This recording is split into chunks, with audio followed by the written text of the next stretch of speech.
बीडमध्ये जीएसटी विभागामध्ये अधिकारी असलेले सचिन जाधव यांचा 5 दिवसापूर्वी मृतदेह बीडच्या मांजरसुबा घाटामध्ये त्यांच्या स्वतःच्या गाडीमध्ये आढळून आला होता आणि या सगळ्या प्रकरणानंतर आता ग्रामीण पोलीस याचा अधिक तपास करत आहेत।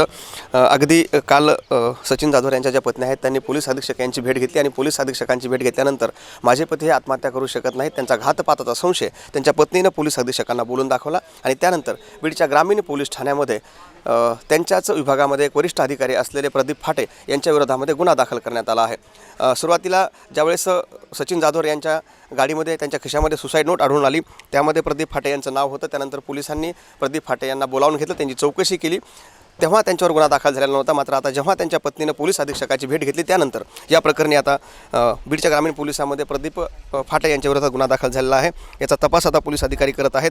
काही वेळापूर्वीच अगदी एक IPS अधिकारी देखील बीडच्या याच ग्रामीण पोलीस ठाण्यामध्ये आले होते, त्यांनी या सगळ्या घटनेचा आढावा घेतल्याची प्राथमिक माहिती आपल्याला मिळते आणि आता या सगळ्या घटनेनंतर जीएसटी विभागामध्ये जे अधिकारी होते सचिन जाधव यांनी आत्महत्या केली की त्यांची हत्या झाली या संदर्भात देखील अजून खुलासा झालेला नाही, कारण त्यांच्या गाडीवर जे काही ठसे होते ते फॉरेन्सिक लॅबसाठी पाठवण्यात आलेले आहेत।